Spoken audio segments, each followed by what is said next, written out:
Hello दोस्तों, मैं आज अभी एक वीडियो देखी ऑनलाइन जो देख के मुझे बहुत बुरा लगा इस लेडी के बारे में। बिकॉज़ उनकी कहानी सुन के जिन्होंने अभी तक कमेंट किया है सब उस लेडी को ब्लेम कर रहे हैं। पर मैंने पहले एक मेडिकल गैस लाइटिंग के ऊपर एंड प्रेग्नेंट वुमेन के ऊपर थोड़े वीडियोस बनाए थे इंग्लिश में, बट आज मैं हिंदी में वीडियो बनाना चाहती हूँ क्योंकि लोगों को ये नहीं समझ में आ रहा है कि अर्थ में और करेंटली हमारे इंडिया में कितने सारे डेंजर्स हैं जिसके वजह से छोटे बच्चे मर सकते हैं। जो इन लेडी के साथ हुआ है, मेरे ख्याल से उनके आवाज़ में मुझे दर्द समझा, इसलिए मुझे लगता है कि वो इनोसेंट हैं। और मैंने उनके कमेंट में भी लिखा है इस वीडियो को, वो वीडियो को मैं पोस्ट भी करूँगी उसका लिंक, एंड जो कमेंट है वो आपको शायद मिल जाएगा वहाँ पर। वही कमेंट को मैं थोड़ा और डीपली एक्सपैंड करके ये वीडियो बना रही हूँ। तो इन लेडी के केस में उनके बच्चे की डेथ हो गई है और वो इन्वेस्टिगेशन में है कि उन्होंने अपने बच्चे को मारा है। अब ये तो पुलिस का शक है, किसी ने शायद कुछ गलत उनके बारे में एविडेंस भी दिया शायद, हो सकता है, या सच में ही उनसे कुछ एक्सीडेंट हुआ रह सकता है जिसके वजह से ये बच्चा या बच्ची मर गई। तो अब मुझे जेंडर ये चाइल्ड का नहीं पता, पर जो भी चाइल्ड था जो मर गया अभी, और वो 20 डे ओल्ड चाइल्ड था। मेरे प्रीवियस वीडियोस में एक इंग्लिश वीडियो में मैंने एक मेंशन किया था सडन इन्फेंट डेथ सिंड्रोम के बारे में। अब sudden infant death syndrome US में बहुत ज़्यादा एक्सप्लोर्ड है, इवन मर्डर केसेस के लिए भी ये एक्सप्लोर्ड है। इवन नॉर्मल कोई मेडिकल रीज़न से अगर मरा है बच्चा, उसके लिए भी ये चीज़ बहुत इन्वेस्टिगेट होती है यूएस में। पर इंडिया में इस कॉन्सेप्ट का कितना डीपली लोग अंडरस्टैंड करते हैं और ऑर्डिनरी डॉक्टर या पुलिस इसको समझती है, ये मुझे नहीं पता। And even in the English video मैंने जो बनाया उसका डेप्थ था एक जो अभी तक लोगों ने एक्सप्लोर नहीं किया है, क्योंकि हर चीज़ जो कोई हेल्थ हार्म हो या मर्डर हो उसका बहुत सारा कॉम्प्लेक्स सिनेरियोज़ हो सकता है जिसके वजह से डेथ या मर्डर हुआ रह सकता है कोई भी बेबी का। एंड सडन इन्फेंट डेथ जो है वो एक सडन डेथ होता है कोई बच्चे का, जो बच्चा मम्मी के साथ सो रहा होता है बेड में और सडनली सफोकेट होके मर गया रह सकता है, या बच्चा रूम में सो रहा होता है बेड में और मम्मी कहीं किचन में काम कर रही है या बाथरूम में गई है या सो गई मम्मी और बच्चा क्रिब में है या क्रेडल में है, कहीं पे तो है जहाँ पे वो सो रहा है, पर सडनली वो बच्चे का डेथ हो गया, तो उसको बोलते हैं सडन इन्फेंट डेथ। अब ये बच्चा सडन इन्फेंट डेथ से मरा है, किस चीज़ से मरा है मुझे नहीं पता। अगर इस लेडी का पुलिस रिपोर्ट मुझे मिल जाए या इन्वेस्टिगेशन रिपोर्ट मुझे मिले, उस रिपोर्ट के बेसिस में क्लूज़ मिल सकते हैं कि क्या चल रहा है, और एडिशनल क्लूज़ भी जहाँ पे जिस घर में ये डेथ हुआ है वहाँ से भी पुलिस रिट्रीव कर सकती है टू डिटरमिन की एक्चुअल रीज़न इस बच्चे के डेथ का क्या है। क्योंकि कोई क्लूज़ वो बच्चे के लाइफस्टाइल और उसकी मम्मी के लाइफस्टाइल चॉइसेस में भी ही हो सकती है, कोई क्लूज़ वो लोग जहाँ रहते थे उस जगह के बेसिस पे भी डेथ हो सकता है। तो वो जो पहला एक अमेरिकन लेडी का मैंने स्टोरी सुना था, उसका बच्चा 15 दिन में मर गया था। वो उसके बच्चे को हॉस्पिटल लेके गई थी मरने के पहले, पर जब वो 15 दिन का बच्चा हॉस्पिटल में, बच्चा या बच्ची, क्योंकि उसमें भी gender of the child was not revealed, पर जो भी चाइल्ड था, बेबी था, उस इन्फेंट था, उसको जब इन्फेंट को हिंदी में क्या बोलते मुझे नहीं पता, तो इसलिए मेरा वीडियो थोड़ा इंग्लिश के वर्ड्स भी होंगे इसमें। तो वो बच्चा जो है, बेबी को उन लोग हॉस्पिटल तो लेके गए थे और हॉस्पिटल में उसके अंदर एक वायरल इन्फेक्शन उसके अंदर आया था, उस वायरल कॉज के वजह से उसका डेथ हुआ है करके डॉक्टर्स ने डायग्नोज किया। पर उसके डेथ में भी इवन दो उस बेबी का रिपोर्ट कह रहा था कि उसको मल्टीपल ऑर्गन फेलियर हुआ था और उसको ये वायरल इन्फेक्शन हुआ था। पर वायरस यूजुअली अगर किसी के बॉडी में इम्पैक्ट करता है। और वो वायरस इन्फेक्शन का सोर्स उस लेडी के स्टोरी में ये था कि वो मम्मी अपने बच्चे का स्किन बहुत उसको रैश हो रहा था, वो बेबी को उसको डायपर जो पहनाया था वो डायपर से उसको रैश आ रहा था करके मम्मी दुकान जाने वाली थी वो बच्चे के लिए कुछ चीज़ें खरीदने। अब वो सिर्फ बच्चे के लिए गई या अपने लिए प्लस बच्चे के लिए कुछ खरीदने गई हो सकती है, तो उसको थोड़ी देर के लिए बच्चे को छोड़ना नहीं था अकेले करके उसने अपने बच्चे को अपनी मम्मी के पास छोड़ के वो गई थी। और वो मम्मी का जो बॉयफ्रेंड था उसने वो बेबी को किस कर दिया था चीक्स में, एंड उस बॉयफ्रेंड को वायरल इन्फेक्शन था और उस किसिंग के वजह से वो बेबी को हुआ। और इंडिया में इसलिए जब न्यू बेबीज़ होती है ये रेस्ट्रिक्शंस भी होता है ना कोई कोई कल्चर में। मेरी फैमिली में, हमारी फैमिली थोड़ी मॉडर्न है करके मुझे ज़्यादा हिंदुज़म या डिफरेंट इंडियन कल्चर्स के रेस्ट्रिक्शंस बेबी के बारे में नहीं पता,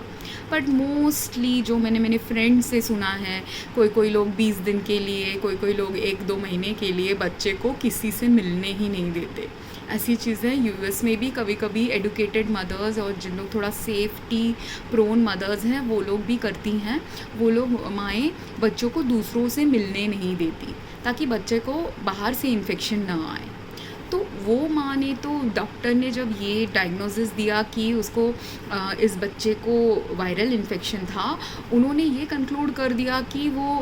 माँ के बॉयफ्रेंड के किस के वजह से, मतलब वो बेबी को जो होल्ड करा था वो बेबी का स्टेप ग्रैंडफादर हुआ। वो स्टेप ग्रैंडफादर के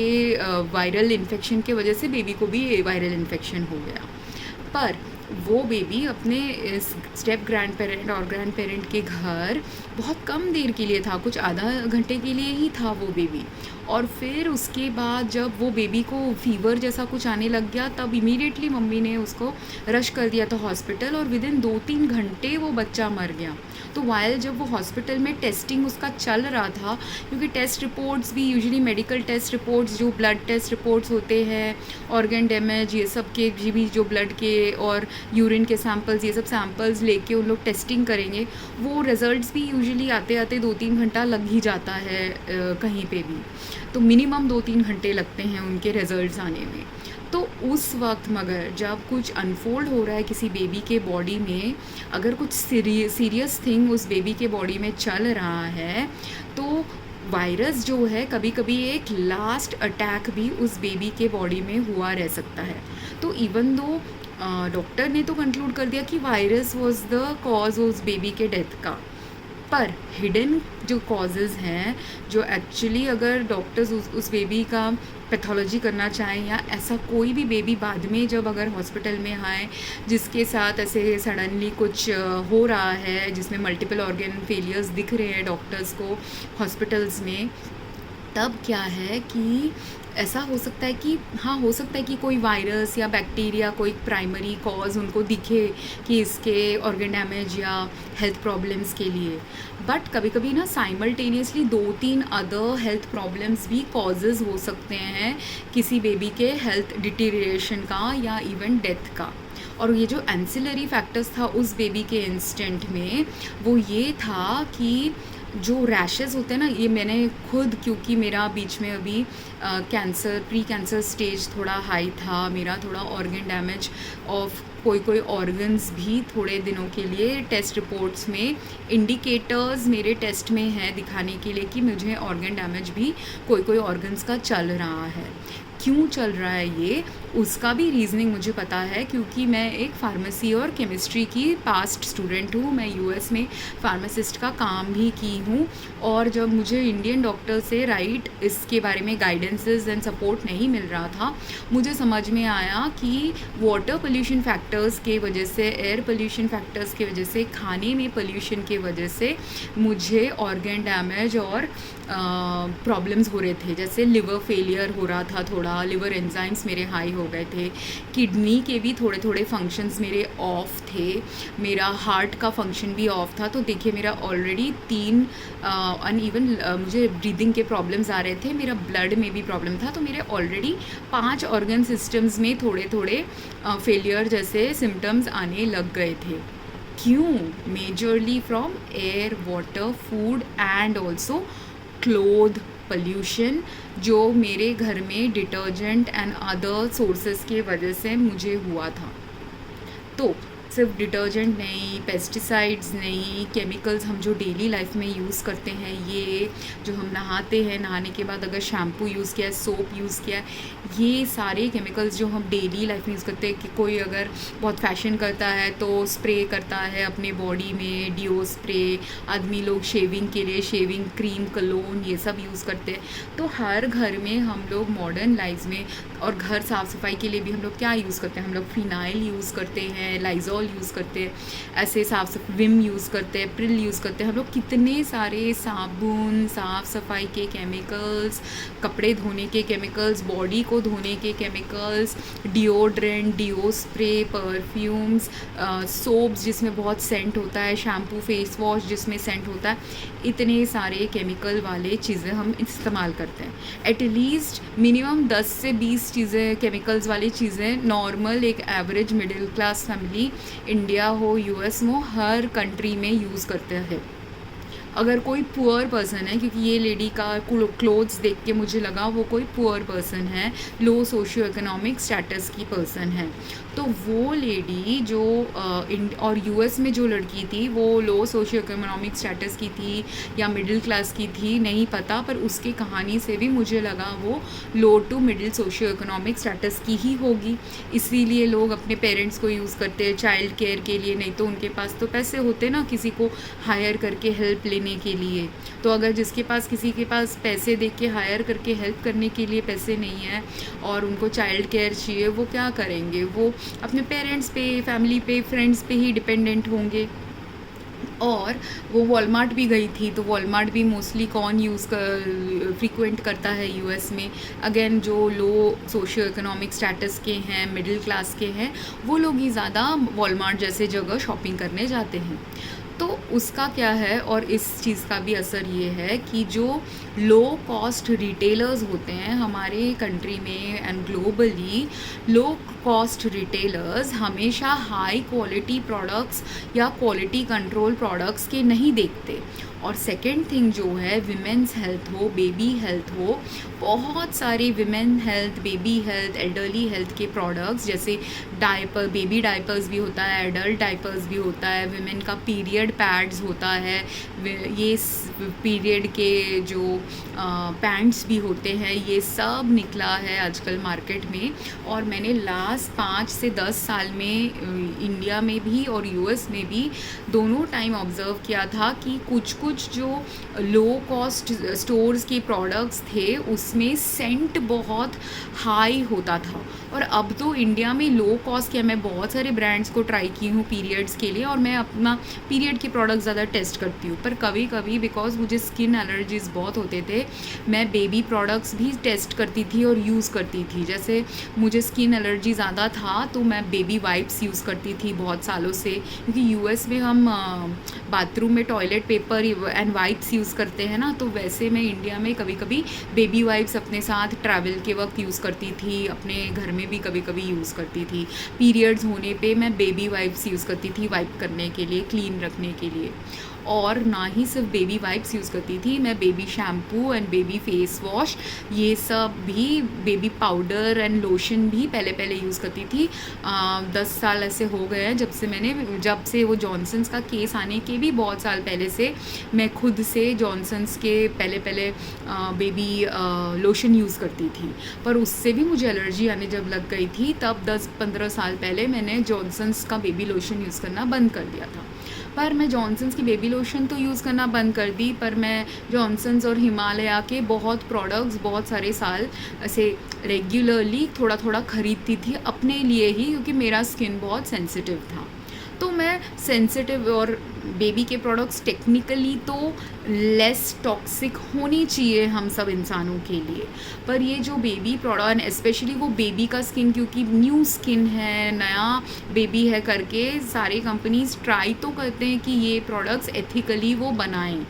पर आजकल ये भी हुआ है कि एथिक्स बिजनेस में बहुत ख़राब हो चुका है। कोई कंपनीज़ जो मास मार्केटिंग करती हैं वो लोग ऑब्ज़र्व भी नहीं करती जब कोई प्रोडक्ट बहुत ख़राब हो जाता है। और इंडिया में तो कंप्लेन करना ही कोई प्रोडक्ट का बहुत डिफ़िकल्ट स्टेप है। और जो ऐसे हेल्थ एडवाइजरी रिलेटेड कंप्लेंट्स हैं, अगर कोई ऐसे वीडियो ना बना दे तो कंपनी वो इग्नोर भी कर देती है। कंपनी के जो कस्टमर सर्विस का सिस्टम भी है ना, ऐसे हेल्थ प्रोडक्ट्स हो, कंज्यूमर प्रोडक्ट्स हो, उसकी कंप्लेनिंग का गेटवे एंड पाथवे भी बहुत ख़राब है इंडिया में। क्योंकि मैंने ये भी फेस किया है, नॉट विद बेबी प्रोडक्ट्स, क्योंकि बेबी प्रोडक्ट्स का देखो, मैं तो बेबी नहीं हूँ और मेरे घर में कोई बेबी नहीं है, इसीलिए इवन तो मैं यूज़ करती थी बेबी प्रोडक्ट्स, धीरे धीरे 10-20 ब्रांड्स और 10-20 type of baby products use करके, ब्रांड्स तो 10-20 नहीं मैंने यूज़ किए थे, ब्रांड्स मैंने शायद 3-4 ब्रांड्स यूज़ किए थे इंडिया में। पर वो जो 3-4 बेबी के प्रोडक्ट्स के ब्रांड जो बहुत लीडिंग ब्रांड्स भी हैं, पर उनमें भी मुझे इतने एलर्जीज़ आ रहे थे। लास्ट 5 ईयर्स से मैंने इवन बेबी प्रोडक्ट्स भी यूज़ करना धीरे धीरे स्टेप बाय स्टेप बंद कर दिया यूज़ करना, क्योंकि मुझे बहुत एलर्जीज़ और रैशेज़ बेबी प्रोडक्ट्स से आ रहे थे। फिर as a women period pad से मुझे रैशेज़ एंड एलर्जीज़ भी आ रहे थे, तो मैं कंटिन्यूसली पीरियड के पैड्स के भी ब्रांड्स चेंज करती रहती हूँ, ऐसा ब्रांड फाइंड करने के लिए जिसमें रैश ना हो। पर आफ्टर कोई ब्रांड भी 2 साल यूज़ करने के बाद मुझे कभी कभी उन लोग फॉर्मुलेशन, और देखिए मैं क्योंकि फार्मेसी और केमिस्ट्री की स्टूडेंट हूँ, तो मुझे पता है कि मैं कोई कंपनी में कभी वर्क नहीं की हूँ, FCM फास्ट मूविंग गुड्स की कंपनी में भी नहीं वर्क किया है, पर मैं रिटेल में वर्क करती थी US में। एंड नॉट जस्ट रिटेल का वर्क, बट मेंटालिटी क्या होती है ह्यूमंस की, जब कोई प्रोडक्ट बहुत ऐसे बिकाऊ हो जाता है और उन लोग को उसको टिकाऊ रखना होता है प्राइस पॉइंट में, तो कभी कभी उन लोग ना उसके फॉर्मुलेशन चेंजेस कर देते हैं, सस्ती चीज़ें उसमें डालना शुरू कर देते हैं, या सस्ते होलसेलर्स या मैन्युफैक्चरर्स के पास जाना शुरू कर देते हैं, क्योंकि सबको अपना प्रॉफिट करना होता है बिज़नेस में। मैंने बिज़नेस स्टडी किया है, तो ये तो एक मेंटालिटी है सारी ह्यूमंस की, हमको प्रॉफिट करना है, प्रॉफिट बढ़ानी है, कॉस्ट बढ़ाना अपने। पर अगर उन लोग ने कोई प्रोडक्ट का प्राइस बढ़ा दिया तो शायद कंज्यूमर्स उसको ना खरीदे। ये जो होता है ना प्रॉफिट लॉस प्राइसिंग पॉइंट का जो एक कश्मकश होता है, ये सब बिज़नेस स्कूल में हमको पढ़ाया जाता है। तो जो बिज़नेस कर रहे हैं, मास स्केल में बिज़नेस कर रहे हैं, उनको अगर प्रॉफिट दिखानी है, उनको अगर अपने बॉस को दिखाना है, देखिए मैं कंपनी को सेव कर रहा हूँ इतना पैसा, वो लोग कहाँ से पैसा सेव करेंगे? या कोई लोग तो घूस भी खाते हैं हमारे कंट्री में, राइट? तो ये सब के कारणों से अभी क्या हो गया है, मुझे ना ही कोई अच्छा फीमेल हाइजीन के प्रोडक्ट्स अच्छे क्वालिटी के दिखते हैं, बहुत कम दिखते हैं जो अच्छे क्वालिटी के होते हैं, और जैसे ही 1-2 साल वो अच्छा रहता है, उसके बाद वो वापस ख़राब क्वालिटी का भी निकल सकता है। फिर and there are multiple factors. मैं इसी फैक्टर्स पे ही एक इंग्लिश में वीडियो बना सकती हूँ कि क्या कॉजेज़ है मैन्युफैक्चरिंग प्रोसेसेस में ही जिससे प्रोडक्ट ख़राब हो सकता है, और ये एड्रेस करना है हर कंपनी को। अगर वो लोग ने एड्रेस नहीं किया तो उन लोग कहाँ से प्रॉफिट लोगों से बनाएंगे? अगर सारे बच्चे मर गए दुनिया के बच्चों के लिए, अगर उन्होंने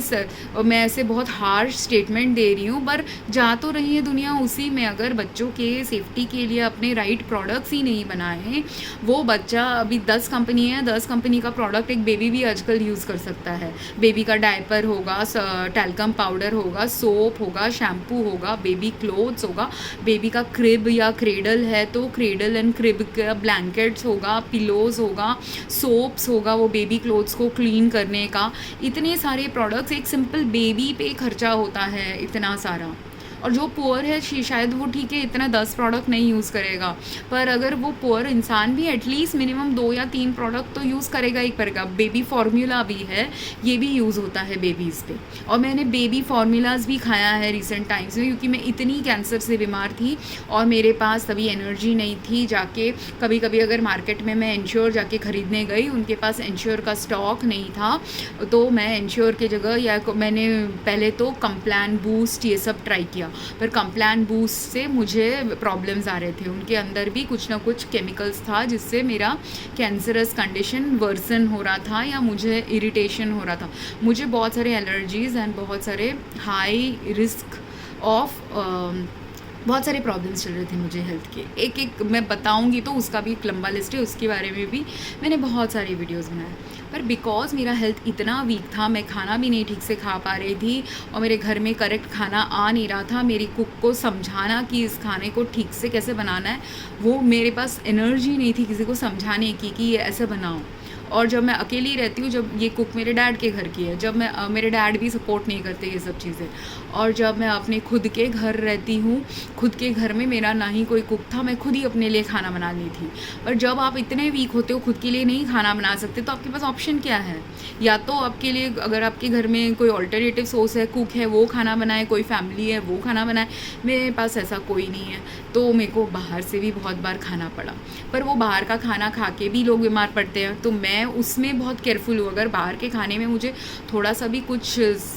केमिकल का स्मेल आ जाए, पेस्टिसाइड का स्मेल आ जाए, डाइज़ एंड केमिकल्स का कुछ कंटेंट हाई लगे जिससे मुझे प्रॉब्लम हो रहा है, या इवन मेरे एलर्जीज़, तभी फूड एलर्जीज़ भी चल रहे थे, ये सब के कारणों से मैं खाना भी बहुत ध्यान से खाती हूँ। अगर कुछ भी कष्ट दे मुझे, वो खाना मैं फेंक दे रही थी। तो ऐसे सब कर करके मैं, ऐसा एक फेज़ आ गया था कि 4-5 महीने के लिए मेरा बॉडी ना अच्छा खाना नहीं खा पा रहा था, एपेटाइट लॉस हो गया था। ऐसा एपेटाइट जो कैंसर में होता है लोगों को, तो ऐसा apatite loss, weight loss, sudden weight loss दोनों हो गया मुझे 3-4 महीने में। और ये जो एपेटाइट लॉस और सडन वेट लॉस 3-4 महीने में मेरा जब चल रहा था, उस वक्त मैं ज़्यादा शायद हफ्ते में एवरी डे एक ही मील खा रही थी। और सपोज़ एक इडली ऑर्डर कर दिया तो इडली खा ली, या डोसा ऑर्डर कर दिया तो एक दिन इडली खाया, एक दिन डोसा खाया, एक ही दिन ऑर्डर किया, दोपहर को इडली खाई, नेक्स्ट डे सुबह डोसा खा लिया। ऐसा करके मैं चला रही थी, क्योंकि मेरे घर में बहुत परेशानी है, मैं हर दिन ऑर्डर भी नहीं कर पा रही थी। तो एवरी अदर डे मैं ऑर्डर कर रही थी कुछ खाना ऐसा, और एवरी अदर डे आज इडली खा ली, कल डोसा खा लिया। शाम को अगर भूख लग रही है, और कभी भूख लग रही है कभी भूख नहीं लग रही, तो जब भूख लग रही है तब एंश्योर का ड्रिंक पी लिया। तो अब वो एंश्योर प्रोडक्ट जब मार्केट में नहीं मिल रहा है, तो एंश्योर के जगह मैंने कॉम्प्लान ट्राई किया, एंश्योर के जगह मैंने बहुत सारे other energy drink, health boost वाले ड्रिंक्स जो हम बचपन में पीते थे, वो सब भी मैंने बच्चों के ड्रिंक्स ट्राई किए। उसमें भी मुझे ख़राबी मिल रही थी करके कुछ वो ड्रिंक्स मैंने खाना फिर बंद कर दिया। पहले 1-2 दिन खाया, फिर खा के देखा मेरा हेल्थ ख़राब हो रहा है उसके कंटेंट्स की वजह से, तो वो खाना बंद कर दिया। पर एंश्योर हमेशा मार्केट में अगर नहीं मिल रहा, तो और क्या है कि एंश्योर में सारे इंग्रेडिएंट्स नहीं मिल रहे थे। फिर बीच में ऐसा भी हुआ, एंश्योर में विटामिन K2 था, जिसके वजह से ब्लड क्लॉटिंग हो सकता है, और मेरा ब्लड ऑलरेडी रिपोर्ट्स में क्लॉटेड या थिकेंड ब्लड दिखा रहा था, और मेरा हीमोग्लोबिन लेवल्स लो हो चुका था। ये सब कैंसर के सिम्टम्स थे। पर डॉक्टर के पास गई तो उसने डायग्नोस कर दिया कि ये एनीमिया है, और मैं उसको नहीं समझा पाई कि ये एनीमिया नहीं है वो, क्योंकि मैं 1-1.5 साल सफ़र करने के बाद वो डॉक्टर के पास रिपोर्ट्स लेके गई थी, फिर भी वो नहीं समझ पाया। क्योंकि इंडिया के ऐसे भी डॉक्टर्स हैं जो नहीं समझ पाते, रिपोर्ट्स के सही क्रिटिकल एनालिसिस नहीं कर पाते। तो वो डॉक्टर की बात। पर मेरा खाने का क्या चल रहा है, खाने का ये चल रहा था कि वो जो 4-5 महीने मेरे को वो भूख ठीक से नहीं लग रही थी, मैंने ना ही एडल्ट ऐसे ड्रिंक्स वाले न्यूट्रिशनल सप्लीमेंट ड्रिंक ट्राई किया, मैंने चिल्ड्रन का भी ट्राई किया, मैंने बेबीज़ के इन्फेंट फार्मूलाज भी ट्राई किए। क्यों? क्योंकि इन्फेंट फार्मूलाज में कभी कभी ऐसा खाना होता है, जैसे उसमें जैसे मैंने सेरेलैक ट्राई किया, सेरेलैक में नट्स एंड फ्रूट्स होता है, तो मुझे सेरेलैक सूट कर गया। ऑफ कोर्स मैं बेबी के जैसे सिर्फ एक छोटा सा बोल ऑफ सेरेलैक नहीं पी रही थी, मैं उसका 3 गुना ज़्यादा खा रही थी अपने न्यूट्रिशनल नीड्स को फुलफ़िल करने के लिए, 3-4 गुना ज़्यादा। और मैं उतना ही खा रही थी जितना मेरा बॉडी बोल रहा था खाए, क्योंकि वो एपेटाइट लॉस को मैं गाइड कर रही, उसके फॉलो कर रही थी। क्योंकि मैं अपने आप को, जब आपका बॉडी शट डाउन भी कर रहा है ना, और आपको कैंसर है कोई कारण से, तो आपको ओवर ईट भी नहीं करना चाहिए। ये सब प्रैक्टिसेस दूसरे लोग नहीं समझते, मैं इसलिए समझती हूँ क्योंकि उसके भी पहले, बिफोर कैंसर, मैं बहुत माइंडफुली अवेयरली खाना वाना थोड़ा खाती थी, बहुत ज़्यादा भी नहीं, पर more aware than normal people. Because मेरी मम्मी बहुत साल पहले मर गई है, मैं बहुत साल अकेले रही हूँ यूएस में, तो ये सब के कारणों से मैंने अपना बॉडी को समझा ज़्यादा डीपली है। तो ये सब में अभी क्या हुआ है, मगर जब मैंने इन्फेंट फार्मूलाज भी ट्राई किए हैं, उसमें भी मुझे मर्क्यूरी का टेस्ट आया है। इन्फेंट नैन के प्रोडक्ट में, कुछ और बेबी प्रोडक्ट्स में मुझे अलग अलग चीज़ें टेस्ट में आया है, और जिससे मुझे समझा कि हर बेबी प्रोडक्ट अच्छा नहीं है। या तो अगर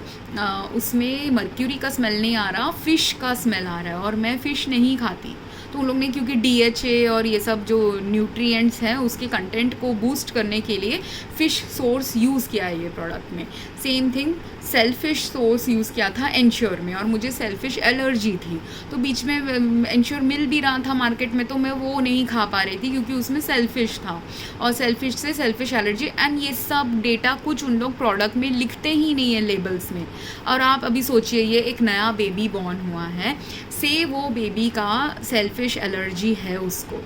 और उसको अगर सेल्फिश एलर्जी हो, मर्क्यूरी पॉइजनिंग हो, कुछ भी हुआ हो सकता है, उसको अगर सिखाया गया, और क्योंकि इंडिया के हॉस्पिटल्स में एक डब्बा ऑफ नैन या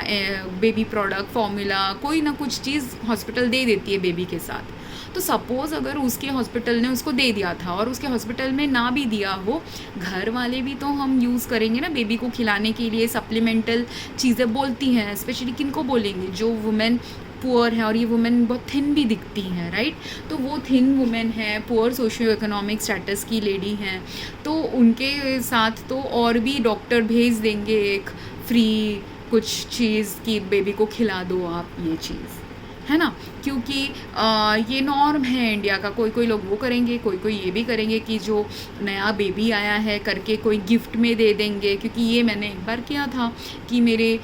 जब मैंने ट्राई करके देख लिया सेरेलैक वेरेलैक ये सब अच्छा कौन सा टेस्ट कर रहा है, उसमें से जो चीज़ मुझे सबसे अच्छी लगी थी प्रोडक्ट, वो वाली प्रोडक्ट मैंने एक मेड को दे दी थी। दूसरे वाले मेड को मैंने कहा था इसमें मुझे बहुत फिर मछली का स्मेल आ रहा है, तो मुझे तो नहीं अच्छा लगा, तुम्हारे घर में अगर किसी को ये खाना है तो ट्राई करके देख सकते हैं, पर अच्छा नहीं लगे तो फेंक देना, ये बोल के भी मैंने कभी कभी कोई कोई प्रोडक्ट्स दे दी। और कोई कोई प्रोडक्ट्स मैं आजकल अभी फेंकने भी लग रही हूँ, मास प्रोडक्ट्स जो बहुत ही टॉक्सिक मुझे लग रहा है, क्योंकि क्या है तभी मैंने रियलाइज़ नहीं किया था, ये मैं 4 साल पहले की बात कर रही हूँ, 3 साल पहले की बात कर रही हूँ, वो 3 साल पहले मैंने रियलाइज़ नहीं किया था कि वो मास स्केल जो गड़बड़ चल रहा है हमारे अर्थ में, वो मास स्केल गड़बड़ का और सब माइक्रो स्केल में चल रहा है, पर ये माइक्रो स्केल ही मैक्रो स्केल में एक बेबी के बॉडी में हार्म क्रिएट कर सकता है। क्योंकि और क्या मैंने ऑब्जर्व किया है कि अर्थ में water pollution, air pollution, food pollution, clothing pollution high है। इसके वजह से क्या होता है कि अगर जब एक नया बेबी भी नहीं, जब वो बेबी माँ के शरीर के अंदर होता है, ये मैंने इंग्लिश वीडियो में भी बनाया है पर वापस बोल रही हूँ हिंदी में, कि जब एक बेबी पल रहा होता है एक माँ के बॉडी में, उस वक्त जैसे अभी मुझे कैंसर है, प्री कैंसर, जो भी आप मेरे डेटा को देख के समझे वो आपके ऊपर है, अब I know what I have, तो मुझे बहुत हेल्थ प्रॉब्लम्स है, मुझे ऑर्गन डैमेज भी चल रहा है, कैंसर भी चल रहा है, और इसके साथ साथ ऑर्गन डैमेज एंड कैंसर के साथ साथ स्किन एलर्जीज़ ये सब भी चल रहा था। क्यों? क्योंकि ये जो स्किन एलर्जी है ना, it is actually skin damage भी चल रहा है मेरा, which is also another organ damage, क्योंकि skin is also a organ technically. लोग एंड डॉक्टर ये ना परसीव नहीं कर पाते, पर स्किन भी एक ऑर्गन है। तो मेरा स्किन का ही डैमेज इतना हाई था एलर्जीज़ एंड इन्फ्लेमेशन लेवल की वजह से, मैंने बहुत सारा सोप वाला chemicals use, soap and shampoo ये सब केमिकल्स यूज़ करना बंद कर दिया था, या बहुत रिड्यूस मिनिमाइज़ कर दिया था। कि पहले अगर मैं 10 आइटम्स यूज़ करती थी, वो 10 में से सिर्फ 1 आइटम यूज़ कर रही हूँ या 2 आइटम यूज़ कर रही हूँ, वो 1-2 आइटम भी बाथरूम जाने के बजाय या पसीना छूट रहा है तब सोप यूज़ करने के बजाय, या बाल बहुत ज़्यादा ऑयली हो गया है तब कुछ यूज़ करने के बजाय मैं कुछ केमिकल यूज़ करने की प्रिवेंट करती हूँ अपने बॉडी को यूज़ करना, क्योंकि मेरे बॉडी का एलर्जिक रिस्पॉन्स बहुत हाई था, चल रहा था तभी, खाने से, साबुन से, पानी से, सब से। और एक एक चीज़ मैंने जब एलिमिनेट की तब मुझे समझा कि वाटर पोल्यूशन का प्रॉब्लम इंडिया में चल रहा है। और सिर्फ एक शहर में नहीं, मैं बीच में 2 साल थोड़े थोड़े महीने के लिए बाहर घूम के आई थी दूसरे इंडिया के शहरों में, गाँव जैसे एरियाज़ में, ऐसे 2-3 टाउन जैसे एरियाज़ में, बोले गांव तो नहीं बोल सकते, पर सम शहर और टाउन्स में मैं इंडिया के घूम के आई थी बीच में, और इस हर जगह मुझे इंडिया में प्रेवलेंट दिखा है मैसिव वाटर पोल्यूशन। एंड कोई एरियाज़ में एयर पोल्यूशन लोअर है बॉम्बे से, बट स्टिल वो एरियाज़ में एयर पोल्यूशन फैक्टर्स हैं। और ये एयर पोल्यूशन फैक्टर्स कहाँ से आते हैं?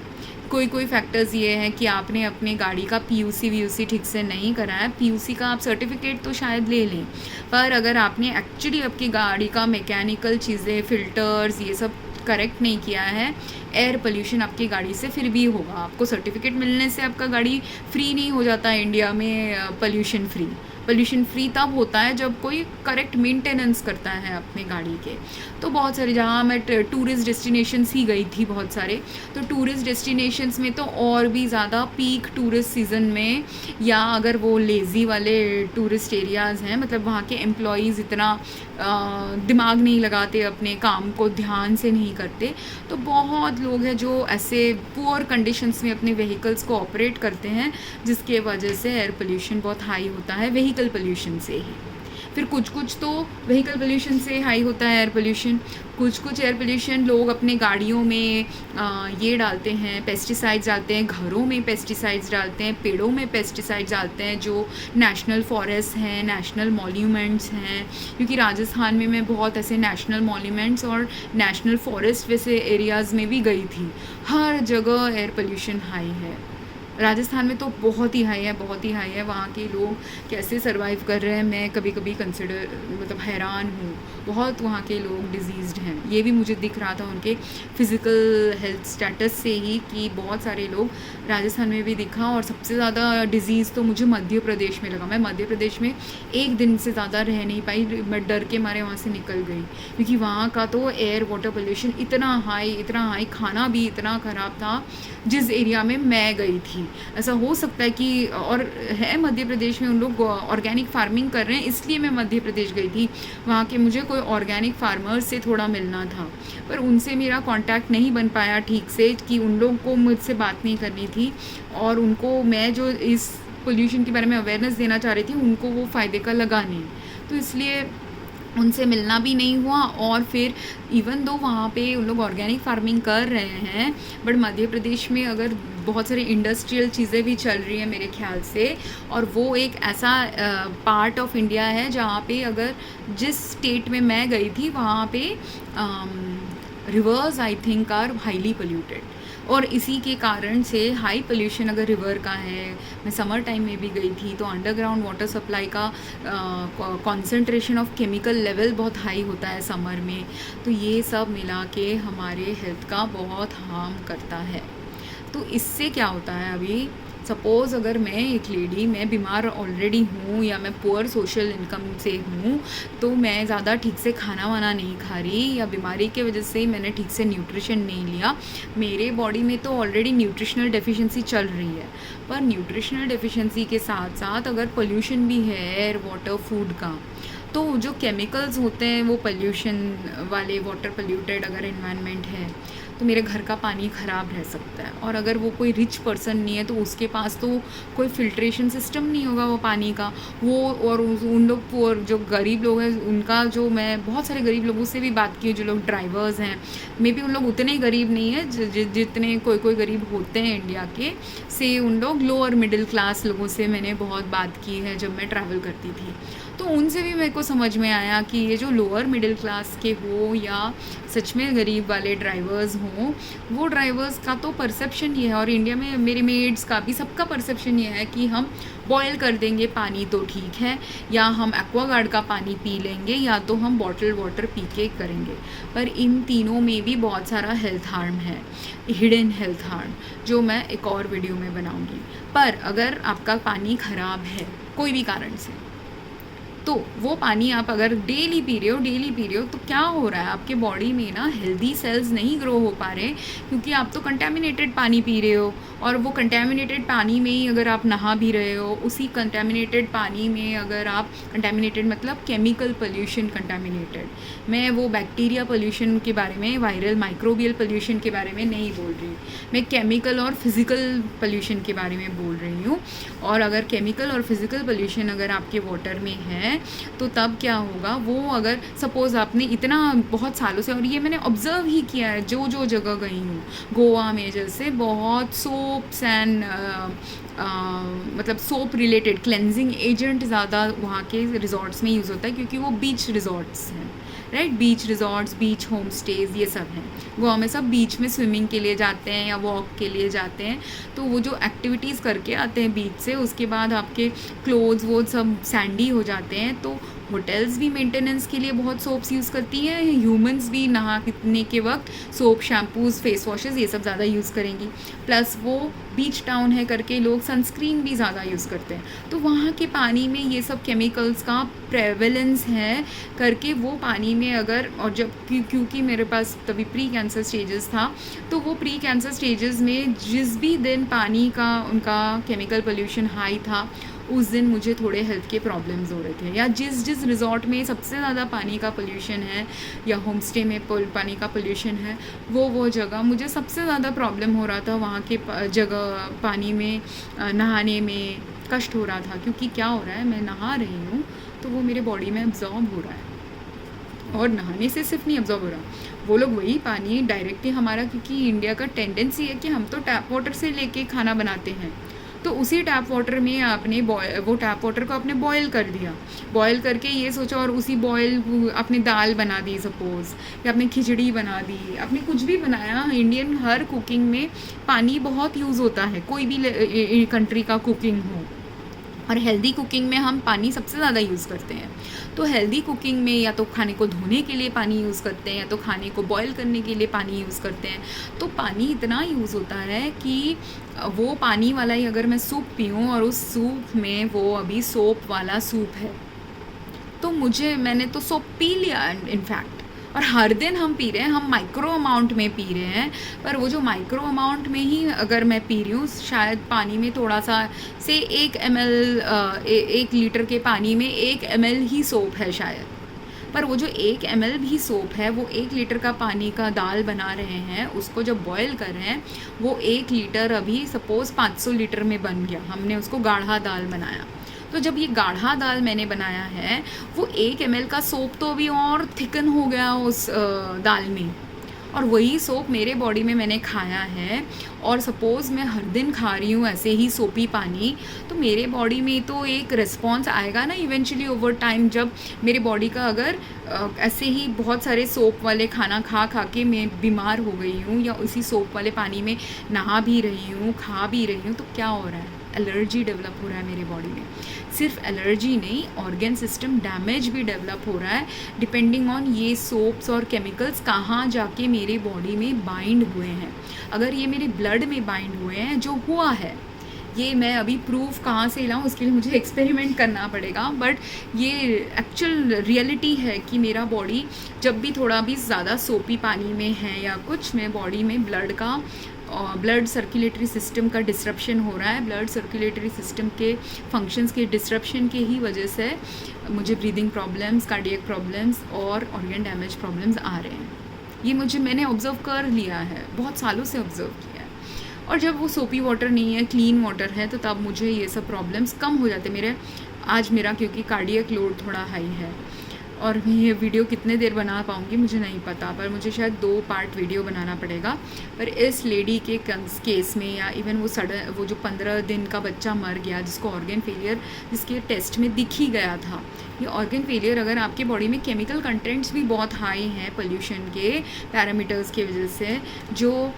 सिर्फ बेबी जब बॉर्न हुआ तब से वो बेबी की बॉडी में हाई है क्या? नहीं, जब वो बेबी अंदर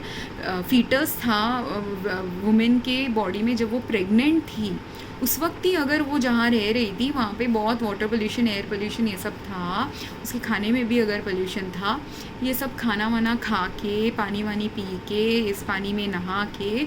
उसका बॉडी में एक अक्यूमुलेट हो रहा था धीरे धीरे ये पोल्यूशन वाले चीज़ें,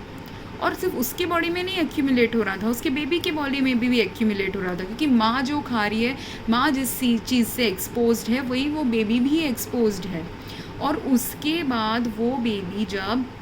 अभी बॉर्न हो गया, अब बर्थ के पहले उसके बॉडी में क्या क्या एक्सपोजर है, अगर मोस्ट डॉक्टर्स थोड़ी ना ये सब टेस्ट करती हैं, बहुत कम डॉक्टर्स ये सब टेस्ट करते हैं। बेबी अगर हेल्दी दिख गया तो लोग सोचते हैं वो हेल्दी है, मैं भी तो हेल्दी दिखती हूँ, कोई नहीं बिलीव करता कि मैं 40 साल की उम्र की हूँ या मुझे कैंसर है, ये दोनों चीज़ें कोई मुझसे बिलीव ही नहीं करता, और मैं सच में बहुत डीप लेवल में बीमार हूँ, ये भी 90% ऑफ द लोग विश्वास ही नहीं करते। और क्योंकि मेरे हैं ऐसे दिन जिस दिन मैं बहुत फिटली अच्छे से धाम करके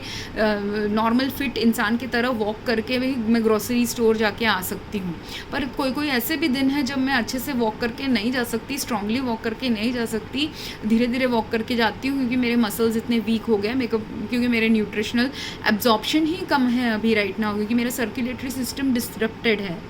ठीक है। और ये सब मैं जानते हुए भी अगर मुझे राइट डॉक्टर नहीं मिले जिसके साथ ये सब डिस्कशन मैं करके राइट ट्रीटमेंट रेजिमेन अपने लिए बना पाऊँ, या राइट फैमिली तक ना मिले जिनका दिमाग इतना ख़राब है कि वो डिसबिलीफ में पड़े हुए हैं कि मुझे कैंसर हो सकता है, या डिसबिलीफ में पड़े हुए हैं कि मैं मेडिकल इन्फॉर्मेशन मेरा कोई डॉक्टर से डिफरेंट या हाई या इन सम लेवल कॉम्प्लेक्स चीज़ें मैं ज़्यादा अच्छे से समझ सकती हूँ, ये सब वाला बहुत प्रॉब्लम है इंडिया में, ठीक है। पर ये अभी लोगों को समझना ज़रूरी है, कोई मुझे विश्वास करे ना करे, ये सब फैक्ट ऑफ मैटर है जो लोगों के साथ ग्लोबली चल रहा है, नॉट सिर्फ इंडिया बट ग्लोबली ये चल रहा है, क्योंकि वो दूसरा इन्फेंट अमेरिकन इन्फेंट था और ये इन्फेंट जो मर गया ये इंडियन इन्फेंट है, पर दोनों अमेरिका और इंडिया में दोनों बच्चे सडन इन्फेंट डेथ और मल्टीपल ऑर्गन फेलियर से मरे हो सकते हैं। अब इस बच्चे के रिपोर्ट्स के according only I can tell उसको क्या हुआ था। पर अगर सपोज़ अभी वो और मेरे साथ भी ये हुआ है कि अगर मेरा सर्कुलेटरी सिस्टम डिसरप्टेड है, अगर बहुत सोप है मेरे पानी में और उस सोपी पानी से मैंने नहाया है तो ये बालों में भी जाता है, बालों से हमारे यहाँ ब्रेन के सेरेब्रोस्पाइनल फ्लूइड एंड ब्लड्स के फ्लो में भी जाता है। तो इससे cerebrospinal fluid, lymphatic system, blood, ये तीनों में अगर सोप चला गया है तो तब क्या कर रहे हैं हमारे बॉडी अभी ऑलरेडी 3 ऑर्गन सिस्टम ट्राई कर रहे हैं ये सोप को बॉडी से निकालने की। और सिर्फ ये 3 सिस्टम नहीं, हमारे बॉडी में बहुत सारे सिस्टम्स है जो ये कुछ भी केमिकल हमारे बॉडी में जब जाता है उसको निकालने की कोशिश हमारा हर इंसान का बॉडी करता है। पर जब वो एक टॉक्सिक लेवल में आ गया है जो वो इंसान के बॉडी के पास कोई ना कोई कारण से अगर उनके पास कैपेसिटी नहीं है उसको सारा बॉडी से निकालने की, तो तब वो पर्सन मर जाएगा। सेम थिंग वो जो sudden infant multiple organ failure इसलिए वो बेबी को हो गया, और उस बेबी का जो बॉडी में रैशेस आ रहे थे ना डायपर से, वो सेम पार्ट है मल्टीपल ऑर्गन फेलियर का ही एक सिम्टम है, ठीक है। क्योंकि अगर सपोज़ मेरे बॉडी में ऑलरेडी बहुत सोप की वजह से या दूसरे केमिकल कंटामिनेशंस एंड सोप एंड बहुत सारी चीज़ों की वजह से मेरे बॉडी में सपोज़ बहुत सारे ऑर्गन्स और ले नहीं पा रहे हैं, उन लोग ट्राई कर रहे हैं ये केमिकल्स को मेरे बॉडी से निकालने की, वो बेबी की बात कर रही हूँ, वो बेबी की बॉडी से निकालने की कोशिश कर रहे हैं सारे ऑर्गन्स कि ये केमिकल हटाओ, ये बहुत डेंजरस है हमारे लिए। पर हटाते हटाते वो लोग अभी थक गए हैं क्योंकि ये केमिकल कोट कर चुका है उसके ऑर्गन्स को, कहीं ना कहीं ऑर्गन के फंक्शंस को बाइंड करके, या ब्लड फ्लो ही अच्छी नहीं अगर, क्योंकि अभी आप सपोज आपने सोप को देखा है ना, अपने सोप का जो टाइड का जो बॉटल होता है या सर्फ एक्सेल का लिक्विड होता है वो कितना गाढ़ा होता है। अगर सपोज वो गाढ़ा चीज़ हम पानी में 2-4 लीटर पानी में मिक्स करके उसको थिन तो कर देते हैं, पर इंडिया में कितने एक ही शहर में 1000-10,000 लोग रहते हैं, वो 1000-10,000 लोगों के टाइड के यूज़ आप सोचिए पानी में कितना गया है।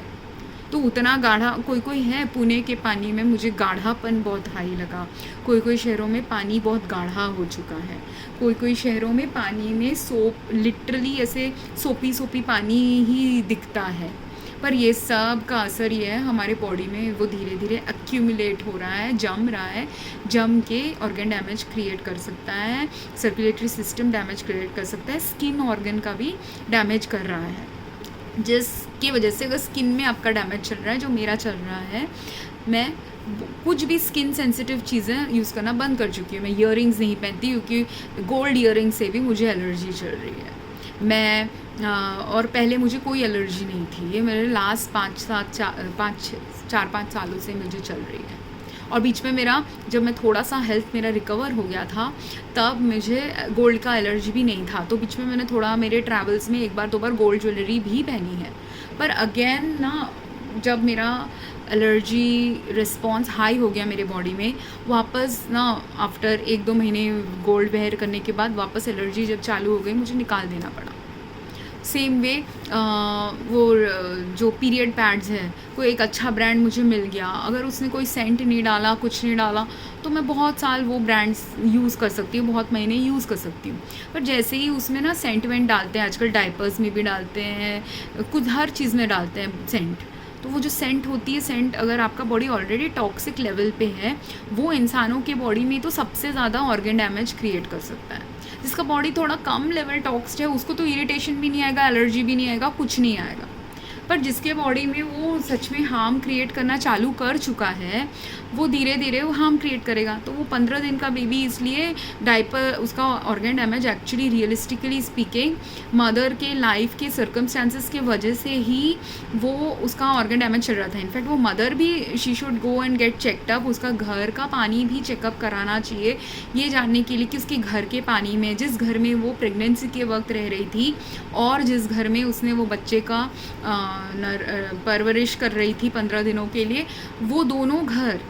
क्योंकि वो दो अलग अलग घरों में भी रह सकती है। वुमेन ये भी करते हैं, कभी कभी अगर आप लो सोशियो इकोनॉमिक स्टेटस के हैं तो आप घर मूव भी करते हैं। तो जिस जिस घर में वो रही है during pregnancy and after birth, वो घर का पानी उनको चेक डेफिनेटली करना चाहिए, और उसी पानी से उनको समझ में आएगा वो लेडी का ऑर्गन सिस्टम फेलियर उसके अंदर होने के भी बहुत हाई चांसेस हैं।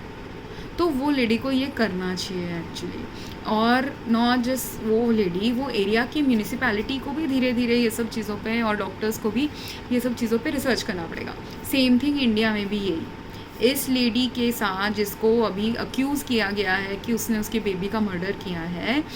और वो ट्रू है कि फॉल्स है, वही अभी डिटर्मिन कर रही है पुलिस। बट अगर ये लेडी भी, इंडिया में तो वाटर पोल्यूशन बहुत ही हाई है कंपेयर टू यूएस के कोई जगह, क्योंकि इंडिया का पॉपुलेशन क्या है, India is the highest populated country in the world. US compare to India उतना हाई है नहीं, यूएस में आई थिंक 400 मिलियन या कुछ है पॉपुलेशन, करेंट 300-400 मिलियन पॉपुलेशन है, और इंडिया का पॉपुलेशन यूएस की पॉपुलेशन से 4-5 गुना ज़्यादा है। तो जिसके वजह से ऐसा है कि इंडिया में ऑलरेडी 4-5 गुना ज़्यादा लोग रहते हैं, यूएस इनफैक्ट साइज़ में भी इंडिया से बड़ा है। तो एक ही एरिया ऑफ इंडिया जहाँ पे सिमिलर पॉपुलेशन भी रहेगा यूएस के, वो सेम स्क्वायर फीट एरिया में ज़्यादा पोल्यूशन होता है इंडिया में, क्योंकि ज़्यादा लोग वो सेम स्क्वायर फीट में रहते हैं, स्पेशली हमारे शहरों और टाउन्स में। तो वहाँ पे इसलिए सबसे ज़्यादा वाटर पोल्यूशन के चांसेस और ज़्यादा हाई हैं, 5 से 10 गुना हाई यूएस के वाटर पोल्यूशन के कंटेंट से है इंडिया में, according to a rough estimate, जो मैं लॉजिक यूज़ करके बोल रही हूँ। एक्चुअल रिसर्च में आप इससे भी ज़्यादा मिल सकते हैं, इससे कम भी मिल सकता है, पर कोई पॉकेट्स हैं इंडिया के जहाँ पे पोल्यूशन बहुत हाई है, जिसकी वजह से अगर वो लेडी भी जहाँ रह रही थी, जो इंडियन लेडी है, और उनके घर में, और जहाँ पे उन्होंने भी बच्चे को पाला, ऐसा भी हो सकता है ना कि वो बच्चे को अपने मायके में पाल रही थी, पर जब वो प्रेग्नेंट थी या प्रेगनेंसी के वक्त वो मायके में थी, या हाफ़ प्रेगनेंसी उसने मायके में किया, हाफ़ प्रेगनेंसी उसने इन लॉज के यहाँ किया, कुछ भी हो सकता है। उसने बोला भी कि उसका पति इंडिया में रहता नहीं है, तो जब पति इंडिया में नहीं रहते तो बहुत सारी लड़कियों के चांसेस ज़्यादा अपने मायके में रहने के होते हैं। तो ऐसा हो सकता है कि कुछ महीने वो इंडिया में थी, कुछ महीने पति के घर थी, कुछ महीने अपने खुद पेरेंट्स के घर थी। तो वो लड़की भी जहाँ रह रही थी, वो जगहों के पानी का चेक करना ज़रूरी है। इस लड़की के बॉडी में भी ऑर्गन डैमेज या क्या चल रहा है फिज़िकल हेल्थ स्टेटस में, वो भी टेस्ट करना ज़रूरी है, ये जानने के लिए कि अगर वो बेबी ऐसे मल्टीपल ऑर्गन फेलियर के कारण से मरा है, तो या सडन इन्फेंट डेथ सिंड्रोम की वजह से मरा है। सडन इन्फेंट डेथ भी क्योंकि ये लोगों ने इन्वेस्टिगेट तो नहीं किया है, पर मुझे इंट्यूशन ये आया है कि जब से मेरे को स्किन प्रॉब्लम, ब्रीदिंग प्रॉब्लम, बहुत सारे केमिकल से आने लग गए, तब मुझे समझ में आया कि बच्चे भी कैसे मर सकते हैं। क्योंकि मुझे ब्रीदिंग प्रॉब्लम कैसे आ रहा था कि बेडशीट्स है, बेडशीट्स को अगर मैंने सोप्स में ऐसे टाइट तो नहीं, हमारे घर में सर्फ एक्सेल और एरियल यूज़ किया था मैंने, सर्फ एक्सेल, एरियल, एंड फिर नए नए बायो एंजाइम वाले ब्रांड भी मैंने यूज़ किए। पर बायो एंजाइम वाले ब्रांड हो बहुत सारे 90% ऑफ द ब्रांड्स जो मैंने इंडिया में कपड़े धोने के लिए यूज़ किए हैं, हर ब्रांड में सेंट लेवल इतना हाई है। वो सेंट से जब मेरा कैंसर चल रहा था उस वक्त मुझे बहुत ब्रीदिंग डिस्ट्रेस हो रहा था, तो अब मैं तो कितनी केजेस की हूँ लड़की, जिस वक्त मेरा पीक कैंसर और वेट लॉस चल रहा था तब मैं अराउंड 63-64 केजेस की थी। और उसके पहले जब मेरा वेट लॉस नहीं था, मतलब जब मैं थोड़ी और हेल्दियर थी, तब मैं 68, 69, 70 केजीज़ की लड़की थी। और मैं 60-70 केजीज़ की लड़की, मुझे ब्रीदिंग डिस्ट्रेस इतना हो रहा है थोड़ा सा सोप से, और थोड़ा सा ही सोप, क्योंकि मैं बहुत मिनिमली सोप यूज़ कर रही थी तब जब मेरा एलर्जी लेवल हाई था। पर उस थोड़े से सोप से ही मुझे इतना ब्रीदिंग डिस्ट्रेस हो रहा है, क्योंकि मेरा कार्डियोवास्कुलर सिस्टम और बहुत सारे अदर ऑर्गन सिस्टम फेल हो रहे हैं धीरे धीरे, मतलब वर्क नहीं करे ऑप्टिमल फंक्शन। फेल तो नहीं बोल सकती, अगर फेलियर हो गया होता तो मैं मरी गई होती, पर वो फेलियर के पथ में है, ट्रेजेक्टरी में है, ठीक है। और जिस दिन फेल हो जाएगा उस दिन मेरा डेथ ही है इमिनेंट, ठीक है। And I am not joking about it, it is like logic. आपके पास क्या फैक्टर्स है, वो फैक्टर्स अगर आपके लाइफ से नहीं चले गए, और अगर वो फैक्टर आपको आपका बॉडी हार्म, हेल्थ हार्म की तरफ आपको लेके जा रहा है, तो आपका वही ट्रैजेक्टरी आएगा ना, कि जो लॉजिकल एंड बायोलॉजिकल प्रोसेस है जो उसको सपोर्ट करेगा। कि मेरा बॉडी अगर मेरा एक ब्रीदिंग प्रॉब्लम चल रहा है, कार्डियोवास्कुलर प्रॉब्लम चल रहा है, सर्कुलेटरी सिस्टम प्रॉब्लम चल रहा है, एनफ टॉक्सिन्स अगर मेरे बॉडी में एक्यूमुलेट हो गए, तो एक दिन आएगा ही जिस दिन मेरा हार्ट और नहीं ले पाएगा। वो डिस्ट्रेस तो ऑलरेडी दे चुका है, मेरा ब्लड भी डिस्ट्रेस दे चुका है, पर अगर मेरे को राइट ट्रीटमेंट और डॉक्टर ये कॉन्सेप्ट ही ना समझ पाए कि ये प्रॉब्लम चल रहा है और इसके लिए कुछ अलग ट्रीटमेंट या एक कुछ different way of treating it करना पड़ेगा, तब तक मेरे प्रॉब्लम का सोल्यूशन नहीं है, ठीक है। दवाई खा के हर प्रॉब्लम नहीं सॉल्व। अगर मेरा बॉडी ऑलरेडी टॉक्स्ड आउट है बहुत सारे केमिकल से, तो एक एडिशनल केमिकल ही मेरे लिए हार्मफुल भी क्रिएट कर सकता है, हार्मफुल हेल्थ कंडीशन। तो इस स्टेटस में हूँ मैं अभी, तो इसलिए मैं हर दिन एक ना एक केमिकल, कुछ ना कुछ केमिकल रिड्यूस करने की कोशिश करती हूँ, उसका एक्सपोजर या कंटेमिनेशन। उससे मैं ज़्यादा 4 साल 2 साल कैंसर होते हुए भी मैं फ़िट दिखती हूँ। कुछ दिन मैं रियली फ़िट काम भी कर सकती हूँ, और कोई दिन है जब नहीं कर सकती, जब मेरे बॉडी का सर्कुलेटरी सिस्टम और कार्डियक सिस्टम बहुत डिसरप्टेड है, या circulatory, cardiac, skin organ and liver, ये 3 बहुत डिसरप्टेड है, या मेरा कभी कभी किडनी भी डिसरप्टेड होता है। और ये सब मैं फील कर सकती हूँ कि ये सब डिसरप्शन स्टेजेस में पहुँच गया है, और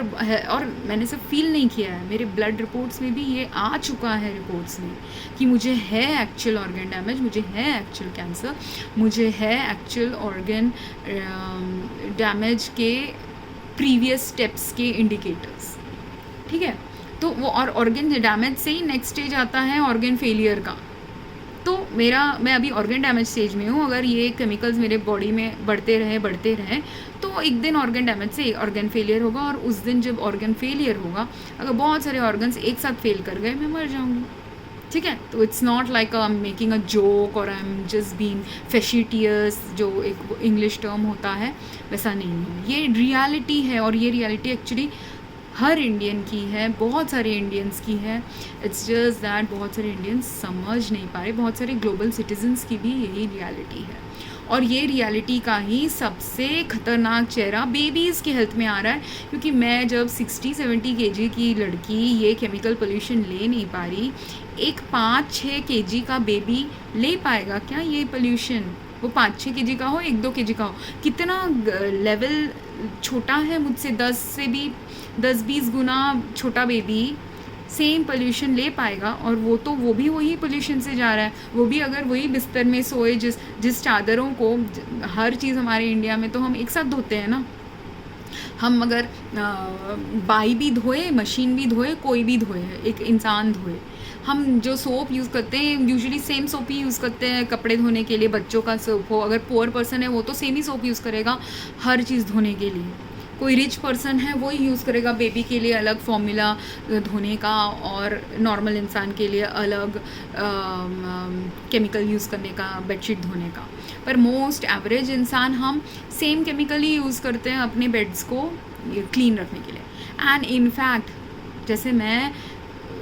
लेडीज़ के face washes, body washes use की हूँ और यूज़ करना बंद कर दिया था, क्योंकि उनके केमिकल्स की वजह से मुझे एलर्जीज़ हो रही थी,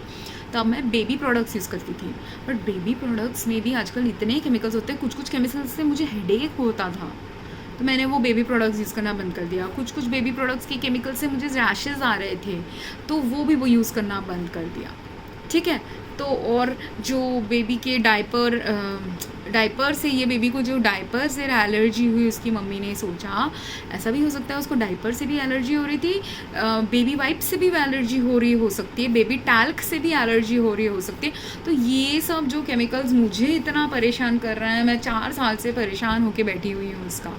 और ये 10 केमिकल से मैंने तो अपना केमिकल लोड 1 केमिकल या 2 केमिकल में रिड्यूस कर दिया है। पर जो बाकी के लोग हैं जिनको ये सब पता ही नहीं है, वो तो कंटिन्यूसली अभी भी 4-5 केमिकल बेबीज़ के ऊपर अपने ऊपर यूज़ कर रहे हैं। तो अब मम्मी ने भी, अगर ये मम्मी तो पुअर मम्मी है तो ये तो नहीं यूज़ कर रही होगी, पर सपोज़ उस वक्त फैमिली में भी बेबी को देखने के लिए अगर कोई गेस्ट आया है, गेस्ट ने सेंट यूज़ किया है और वो गेस्ट ने बेबी को पकड़ा है, तो बेबी ने तो वो सेंट भी इनहेल किया है। बेबी ने घर में अभी वो मम्मी के साथ अगर बेड में सोया हुआ है, ज़मीन पे सोया हुआ है, या क्रिब है, क्रेडल है उस बेबी के लिए जहाँ बेबी सोया हुआ है, हर चीज़ में हम एक चादर तो यूज़ करते ही हैं, मिनिमम एक चादर होगा या चादर प्लस मैट्रेस होगा। और ये सब जो मैट्रेसेस है ना, मेरे घर में ये हुआ था, जो मेरी कुक है उसके ग्रैंडसन पैदा हुआ था, तो उसके घर में मैंने देखा था क्रेडल ना, देख के मेरे को ऐसे ना, बंगाली में एक वर्ड बोलते हैं आत के उठा। आई गॉट वेरी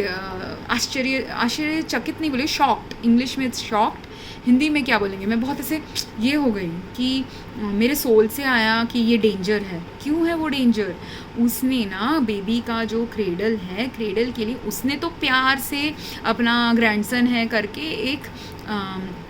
कवर ख़रीदा था वो क्रेडल को कवर करने के लिए। पर वो कवर जो था ना, वो ऐसा कवर था, वो एक बॉक्स्ड कवर जैसा था। तो जो क्रेडल होता है ना, इंडिया के क्रेडल्स हो या कहीं के भी, बहुत सारे क्रेडल्स मोस्टली रेक्टेंगुलर शेप के होते हैं, राइट। तो ऐसे रेक्टेंगुलर शेप का ये जो ऐसा क्रेडल है, क्रेडल ऐसा ओपन होता है, आपको दिख रहा है, ठीक है। ये एक जॉनसन बर्ड्स का रेक्टेंगुलर बॉक्स है, स्क्वायर रेक्टेंगुलर बॉक्स। तो ऐसा बेबी का अगर क्रेडल है, तो ये क्रेडल में यहाँ पे जहाँ पे कॉटन बर्ड्स हैं, आपको दिख रहा है, यहाँ पे मैट्रेस रहेगा बेबी का, और ये मैट्रेस के ऊपर चादर रहेगा, ये चादर के ऊपर बेबी रहेगा। पर उसने एक ऐसा कवर बना दिया था, ये जो ऐसे आपको साइड दिख रहा है ना, वो उसने ऐसा कुछ कवर खरीदा था जो इस चीज़ को सुंदर बनाने के लिए है। तो सुंदर तो वो बना रहा है, पर वो बहुत ख़तरनाक चीज़ है, क्योंकि वो ना, ये इसका जैसे ढक्कन है ना जॉनसन्स के बॉक्स का, वो कवर ऐसा था, इट इज़ अ स्क्वायर, ऐसे आप जैसे जिपलॉक बैग्स होते हैं जिसमें हम कंफर्टर स्टोर्स करते हैं, ये वैसा जिपलॉक बैग जो कंफर्टर स्टोर करने जैसा चीज़ है, ये ऐसा कोई प्रोडक्ट मार्केट कर रहे हैं बेबीज़ के लिए जो ऐसा बैग जैसा है, पर वो हाफ प्लास्टिक हाफ क्लॉथ से बना हुआ है। और ये ऐसा, ये पूरा जो ऐसा बॉक्स है, जैसे ये बॉक्स ऐसा बंद हो सकता है, ऐसा प्लास्टिक क्लॉथ का मटेरियल है जो उसने क्रेडल में डाला हुआ है, और ऐसे उसको वो कवर कर रही है कि अगर सपोज़ ये बेबी सो रहा है, सपोज़ वो बेबी नहीं सो रहा, तब इसको अगर आपने कवर करके बंद करके रखा, may be it's safe, but I find that also very unsafe. क्यों, मैं बताऊँगी 1 मिनट में। पर इंटेंट ये है कि ये बेड को क्लीन रखना, पर द प्रॉब्लम है इंटेंट कुछ भी हो, ये प्रोडक्ट क्योंकि प्लास्टिक का बना हुआ है, क्योंकि इंडिया के जो ऐसे प्रोडक्ट्स होते हैं इसमें क्वालिटी ऑफ डाइज भी बहुत ख़राब होते हैं, क्लॉथ मटेरियल इटसेल्फ ख़राब हो सकता है, एंड केमिकल्स एंड डाइज हो सकते हैं। तो क्लॉथ में ही बेबी का हेल्थ हार्म इटसेल्फ है, फिर वो क्लॉथ के साथ प्लास्टिक मिक्स्ड ये प्रोडक्ट है, तो पुअर क्वालिटी की प्लास्टिक बहुत यूज़ होती है इंडिया में। वो इटसेल्फ आजकल गर्मी के मौसम की वजह से लीच बहुत होती है प्लास्टिक, क्योंकि मुझे प्लास्टिक लीचिंग से भी ब्रीदिंग प्रॉब्लम होती है, क्योंकि मेरा तो कार्डियक सिस्टम और सर्कुलेटरी सिस्टम फेलियर में चल रहा है। तो जो फेलियर लेवल पे है या ऑर्गन डैमेज लेवल पे चल रहा है, उसमें क्या हो गया है, मेरा एडवांटेज है कि कुछ भी अगर एयर में थोड़ा सा भी ब्रीदिंग के डिस्ट्रेस वाला कोई केमिकल है, मुझे इमीडिएटली वो सेंस में आ जाता है और मुझे ब्रीदिंग डिस्ट्रेस दे देता है। और ये तो मैंने फ़ोटो में देखा, पर फ़ोटो में देख के मुझे टेंशन आ रहा था कि ये प्लास्टिक का जो लीचिंग है, उससे अगर वो बेबी ऐसे सोया हुआ है इस क्रेडल पे, यहाँ पे बेबी सोया हुआ है, और ये प्लास्टिक कवरिंग उन्होंने डाला हुआ है उसके बेड में ऑलरेडी, ये जो चारों दिशाओं में अगर वो उसको सराउंड कर रहा है बेबी को, 4 sides of the cradle plus the bottom of the cradle, ये सब अगर poor quality chemicals, plastics, dyes वाले मटेरियल से बने हुए हैं, जो बहुत कॉमन है इंडिया के। मतलब एटलीस्ट मिलियन कस्टमर्स होंगे जो ऐसी चीज़ें, बिलियन पॉपुलेशन में 1/5 और 1/10 कस्टमर्स ऐसे प्रोडक्ट्स यूज़ करते हैं डेली अपने लाइफ में, बेबीज़ के लिए ही या खुद के लिए भी। ठीक है, तो ये सब जो लो क्वालिटी प्रोडक्ट्स हैं, और इंडिया में कोई क्वालिटी कंट्रोल नहीं, क्वालिटी चेक नहीं, कुछ नहीं, और हेल्थ हार्म चेक तो बिल्कुल ही नहीं है प्रेवलेंट। तो इसके वजह से मुझे बहुत ऐसे लगा इंट्यूटिवली कि वो बेबी अगर इस कवरिंग वाले चीज़ में सोया, और अगर बाय मिस्टेक भी किसी ने वो कवर डाल दिया सोच के कि अच्छा बेबी सो रहा है तो उसको कवर कर देते हैं, और इधर ये जो ऐसा ये कवर है ना, ये कवर के यहाँ जिप लॉक था, तो ये जिप लॉक अगर लगा दिया या हल्के से भी जिप को सिर्फ खोला रखा, imagine the level of suffocation वो बेबी का होगा। और ऐसा कोई मॉम ने अगर गलती से भी कर दिया तो सडन इन्फेंट डेथ होने के तो हाई चांसेस हैं वो बेबी के,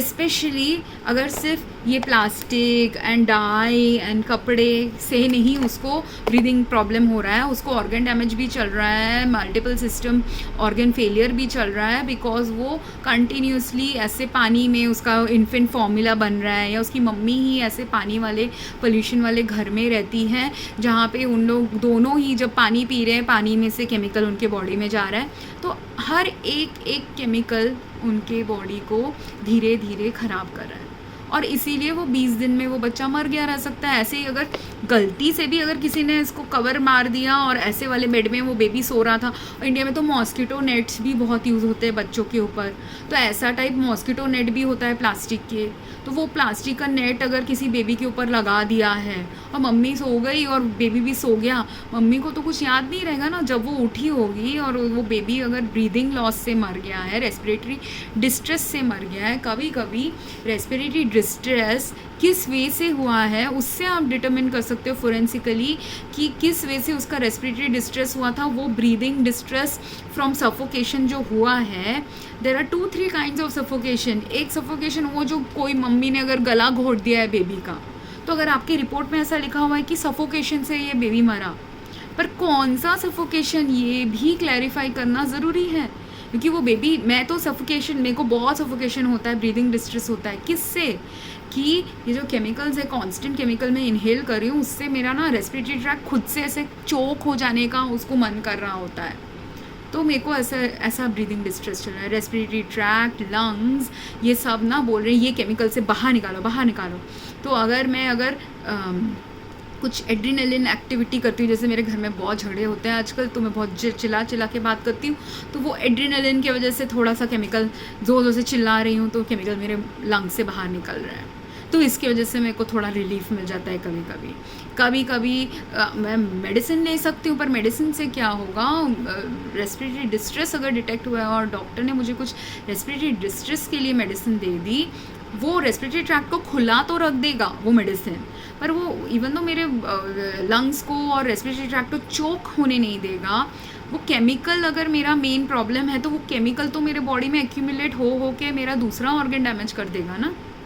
ठीक है। तो इसलिए ये कॉन्सेप्ट अभी आजकल के डॉक्टर को समझ नहीं है कि सिर्फ दवाई से कुछ प्रॉब्लम सॉल्व नहीं होंगी पेशेंट्स की। और ये बेबी का जो डेथ हुआ है, अगर सडन इन्फेंट डेथ है और सफोकेशन अगर वो बेबी को हुआ था, तो बहुत सारे केमिकल फैक्टर्स से ही उसके सफोकेशन हुआ रह सकता है। अगर वो बेबी के अभी भी प्रोडक्ट्स जहाँ पे वो बेबी सोया था, जिस बेड पे, जिस घर में रहता था, जो पानी खाया है, और सपोज़ अगर उसके नैन में था प्रॉब्लम, इन्फेंट फॉर्मूला में कोई केमिकल प्रॉब्लम था, तो सपोज सोचिए कितने लेवल्स के केमिकल्स एक साथ मिलके उसका डेथ क्रिएट किया रह सकता है। तो ज़रूरी नहीं है कि उस मम्मी ने किया है, और वो मम्मी तो अभी वो नई बर्थ गिविंग मदर है, सपोज़ वो पेन में बहुत थी, या उसको ऐसी दवाई दे दी थी जो दवाई खा के उसको वो सो गई, तो उसने नोटिस ही नहीं किया वो बेबी को क्या हुआ, या वो दवाई नहीं उसको मिली है तो वो पेन में ही इतनी थी कि चिल्ला रही थी ज़ोर से, तो घर वालों ने ये सोच लिया पेन से वो चिल्ला रही जो है तो कि उसका दिमागी संतुलन ख़राब हो गया है, और ये गलत सोच के उन्होंने पुलिस को ऐसा कुछ कह दिया, तो पुलिस ने भी उसका गलत ले लिया रह सकता है,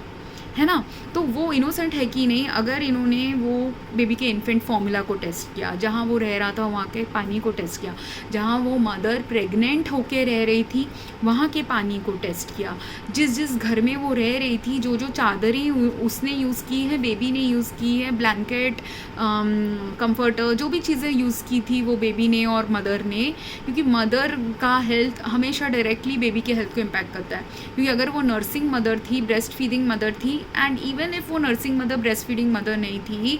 जब वो बेबी उसकी बॉडी के अंदर था तभी बहुत सारे फैक्टर्स, वो बेबी मदर के हेल्थ इम्पैक्टिंग फैक्टर्स बेबी पे गए हैं उस 9 मंथ्स में। ठीक है, इसीलिए ज़रूरी है ये सब इन्वेस्टिगेट करना। और अभी इंडिया में तो मॉस्किटो, अगर नेट नहीं यूज़ करे तो मॉस्किटो रिपेलेंट यूज़ करते हैं, कछुआ छाप यूज़ करते हैं, ओडोमॉस यूज़ करते हैं, बेबी लोशन यूज़ करते हैं। ये सब में, इनमें से अगर जो 10 केमिकल्स हैं, मैं अभी हर चीज़ में 10 से 20, एक प्रोडक्ट में ही 4-5 केमिकल्स आपको मिल जाएंगे। प्लस ऐसे 10 प्रोडक्ट्स जो जनरल यूज़ में नॉर्मली हम यूज़ करते हैं, वो हर ऐसे करके ना 20-30 केमिकल एक्सपोजर्स वाले प्रोडक्ट्स आपको मिल जाएंगे, जो सब मिक्स एंड मिंगल होके एक बेबी का डेथ क्रिएट कर सकता है। और उसका ब्लड रिपोर्ट भी अगर उन्होंने लिया है, अगर उसको सच में ना ऑर्गन फेलियर के सिम्टम्स थे, वो ब्लड रिपोर्ट में मे बी एकदम क्लियर कट ऑर्गन फेलियर के अगर इंडिकेटर्स उसके ब्लड रिपोर्ट्स में नहीं आए, फिर भी सम हिडन इंडिकेटर्स हो सकते हैं उसके ब्लड रिपोर्ट में भी। इसलिए ये सब इन्वेस्टिगेट करना ज़्यादा ज़रूरी है जानने के लिए कि उसको sudden infant death, organ failure from ऐसे मल्टीपल केमिकल सोर्सेज से हुए हैं कि नहीं, क्योंकि यही एक मेन है कॉज जिसमें वो लड़की इनोसेंट हो सकती है। हाँ, और वो है इनोसेंट क्योंकि द वे उसका गला टूट रहा था जब वो ये वीडियो में बोल रही थी, उसी से मुझे वो एक्सप्रेशन वाइज दुखी नहीं लग रही, पर उसका दिल दर्द कर रहा है, वो मुझे समझ में आ रहा था। और वो अपने आप को गिल्टी मानती है, और ये तो मानेंगे ही, कोई कोई लोग तो अपने आप को गिल्टी इसलिए ही मान लेंगे ना। आपका बेटा बेटी अगर आपके कोई भी थोड़ी सी ही लापरवाही से कभी मर जाए, आप अगर कॉन्शियस एंड कॉन्शियस इंसान हो, मतलब आपके अंदर अगर ये है, एम्पैथी है अपने बच्चे के लिए, बेबी के लिए, आप अपने वो बेबी को इतना प्यार करते थे, तो क्या आपके अंदर दिल में दर्द नहीं होगा। पर ये जो इंसिडेंट वो बता रही है, 1.5 साल हो गया वो बेबी को मरे, और 1.5 साल में उस लड़की को, बेचारी को, कितने लोगों ने कितना ताना दिया होगा कि तूने वो अपने बेबी को मार डाला। ठीक है, तो लोग शट डाउन कर जाते हैं, इसलिए उसके अंदर दर्द तो बहुत है, पर वो शट डाउन भी हो चुकी है, और वो खुद से भी अपने आप को वो बेबी के डेथ के लिए रिस्पॉन्सिबल मानती है। पर अगर उस बेबी का death actually speaking normal pregnancy के प्रोसेसेस के वजह से हुआ है, तो वो रिस्पॉन्सिबल तो नहीं है ना बेबी के डेथ के लिए। इनफैक्ट वो सिर्फ नहीं, हमें पूरे इंडिया में हर लेडी जो बेबी को केयर टेक कर रहा है, सबको वेकअप करना है कि आप इतने केमिकल वाली चीज़ें अपने बेबीज़ को एक्सपोज नहीं कर सकते आजकल। अगर आपका घर का पानी, हवा सब खराब है, तो ये सब एक्सपोज कर करके आप ऐड करते हैं। दूसरी चीज़, अगर वो पूजा करते हैं, मेरे को इंट्यूशन से आया गाइडेंस अभी कि घर में हम हिंदू हैं, मुस्लिम हैं, क्रिश्चियन हैं, कोई भी है, हम कैंडल जलाते हैं, हम दिया जलाते हैं, हम अगरबत्ती जलाते हैं, हम इत्र लगाते हैं, बच्चे हैं, लड़का लड़की कुछ भी हो, उनको काला टीका भी लगा देते हैं कभी कभी। ये सब मटेरियल में भी केमिकल पोल्यूशन हो सकता है, जिससे उसको कुछ धीरे धीरे अगर सडन इन्फेंट डेथ कोई एलर्जी और सफोकेशन से हुआ, जो एक एलर्जिक रिस्पॉन्स का भी पार्ट है और केमिकल पॉइजनिंग का भी पार्ट है, और मल्टीपल केमिकल्स आपके बॉडी में जब एक एक करके बिल्ड हो रहा होता है ना, तो धीरे धीरे पहले एलर्जी आएगी, फिर पॉइजनिंग आएगा, फिर सफोकेशन या फेलियर आएगा। तो उसको, वो बेबी का हार्ट फेलियर भी हुआ रह सकता है, सफोकेशन भी हुआ रह सकता है, अगर केमिकल से उसका डेथ हुआ है। और अगर उसको, अगर सपोज़ ना सच में ऑर्गन फेलियर उसके अंदर चल रहा था बिकॉज वाटर पोल्यूशन वो उनके फैमिली में बहुत सालों से है, तो वो बेबी अभी जब वो 9 मंथ्स प्रेगनेंसी के, उसका वो यूएस के बेबी जैसा ही ऑर्गन फेलियर चालू हो गया था उसके मदर के बॉडी में ही। और वो मदर भी तो खुद कितनी वीक दिखती हैं, तो ऐसा है नहीं कि वो बहुत हाई न्यूट्रिशियस फूड का एक्सेस उनको था, ऐसा नहीं कि वो बहुत रिच है। उसका पति भी दूसरे कंट्री में वर्क करता है, तो जब किसी का पति भी उनके कंट्री में नहीं है, तो उनका केयर टेकिंग भी बहुत लो होता है। ये तो मैंने सिर्फ बेबी के नॉर्मल केयर रिलेटेड फैक्टर्स से ही वो मर सकता है, पर अभी उसके साथ साथ अगर ऐसा हुआ है, baby and normal housekeeping के फैक्टर्स से बेबी मर सकता है। पर there are other factors also, जैसे अगर आप ऐसे घर में रहते हो जहाँ पे अगर बिकॉज आप पुअर हो तो आप ऐसे क्राउडेड कंडीशंस में रहते हो जहाँ पे ना आप बहुत सारा घर को साफ़ रखने के लिए फ़िनाइल ज़्यादा यूज़ करते हो या बेगॉन स्प्रे यूज़ करते हो या चूहे मारने की दवाई डाल देते हो इधर उधर, तो उससे क्या होता है धीरे धीरे अगर आप भी ना यूज़ करो, आसपास आपके नेबर्स अगर बहुत यूज़ कर रहे हैं, जितने इंसान जितना ज़्यादा ऐसे सब केमिकल्स भी यूज़ करते हैं, पेस्टिसाइड, रोडेंटिसाइड, घर साफ़ करने की केमिकल्स, ये सारे जो फ्लोर्स को हम साफ़ कर रहे हैं, कमरों को साफ़ कर रहे हैं, ये सारे जो केमिकल्स हैं वो भी धीरे धीरे कहाँ जा रहा है। साफ़ सफाई करने के बाद वो अगर आपने स्प्रे मार दिया था बेगॉन स्प्रे, वो बेगॉन स्प्रे क्या स्प्रे होके आपकी दीवार और फ्लोर्स में जमेगा ना, और फिर जमने के बाद वही फ्लोर्स आपने जब पोछा लगाया और पोछा लगा के वो पानी फेंक दिया, वो पानी जाता कहाँ है? पानी तो हमारे घर के आंगन में ही जाएगा, घर के आंगन से, ड्रेन से, ड्रेनेज सिस्टम से, कैसा भी कच्चा घर हो, पक्का घर हो, स्लम का घर हो, बड़ा 4 माले का घर हो, कुछ भी हो, इवेंचुअली कुछ वो जो केमिकल आपके घर में यूज़ हो रहा है दूसरों के घर में यूज़ हो रहा है, नॉर्मली हम इस्तेमाल कर रहे घर को साफ़ रखने या चूहे वूहे ना आए, इसलिए वो सारे केमिकल धीरे धीरे आपके पानी में वो भी जम रहा है। और वही वैसे वाला पानी ही अगर आपने पी लिया है अभी रेगुलरली तो आपके बॉडी में ऑर्गन फेलियर, ऑर्गन डैमेज उससे भी आ सकता है। ठीक है, ये एक और हो गया।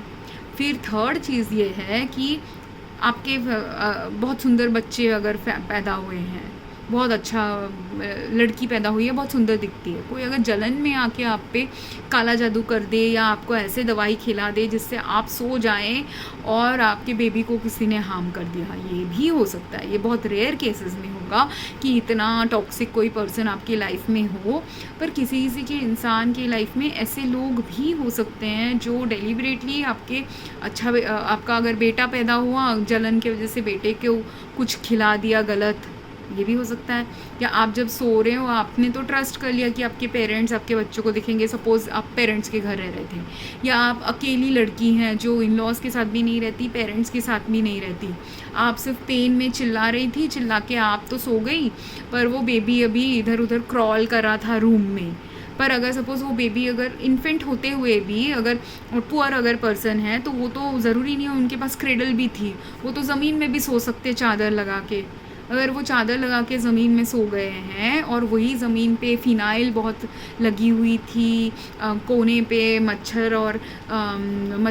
कछुआ छाप जल रहा था और कोने पे आपने थोड़ा रैट पॉइज़न भी डाल दिया था, ये सब भी आसपास अगर है, वो बेबी ने थोड़ा सा छू भी लिया ये केमिकल्स को, उससे भी उसका पॉइजनिंग और डेथ हो सकता है।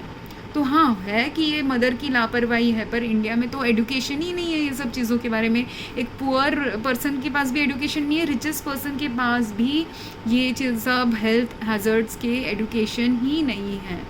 और ये सेफ्टी और हेल्थ सेफ्टी ना बहुत कम लोग फॉलो करते। मेरे खुद के फ्रेंड्स को और कज़न्स को मैं समझा के थक गई हूँ कि केमिकल्स का हार्म किस हाई लेवल पर होता है। पर मेरे एज के फ्रेंड्स जिनके 10 साल के बच्चे, 15 साल के बच्चे ना समझे भी तो जिनके बेबीज़ हैं उनको ये समझना ज़रूरी है, अदरवाइज़ उनके बेबीज़ का हेल्थ हार्म, डिजीज़ और बहुत सारे ऐसे सैड केसेस भी आएंगे जिसमें लोग समझेंगे कि बेबी मर्डर की वजह से मर गया, ऐसे सब, पर शायद वो मर्डर नहीं था। बहुत रेयर केसेस में हो सकता है कि वो मर्डर था, पर 90%, 99% ऑफ द केसेस में मर्डर की जगह ये वाली चीज़ें ज़्यादा नॉर्मल लाइफ के प्रोसेसेस के प्रॉब्लम्स के वजह से हो रही हैं। ऐसे प्रोसेसेस जो धीरे धीरे हर इंसान को ख़त्म करना है। और सबसे पहले तो अगर वाटर पोल्यूशन चल रहा है उस एरिया में, ये चीज़ तो अभी गवर्नमेंट को सॉल्व करनी है मेजरली, और ग्लोबली सारे इंसानों को वाटर पोल्यूशन की प्रॉब्लम को सॉल्व करनी है। और हर जैसे बूंद बूंद से वाटर पोल्यूशन का कंटेंट बढ़ जाता है, हर इंसान जो ज़्यादा केमिकल यूज़ करता है वो ऐड कर रहा है वाटर पोल्यूशन के प्रॉब्लम को, वैसे ही हर इंसान जो कम ये केमिकल्स यूज़ करेगा और चेंज करेगा कुछ नेचुरल मेथड्स क्लीनिंग के, तो धीरे धीरे आप वाटर पोल्यूशन के कंटेंट को ही कम कर देंगे कि ऐसे डेथ्स फिर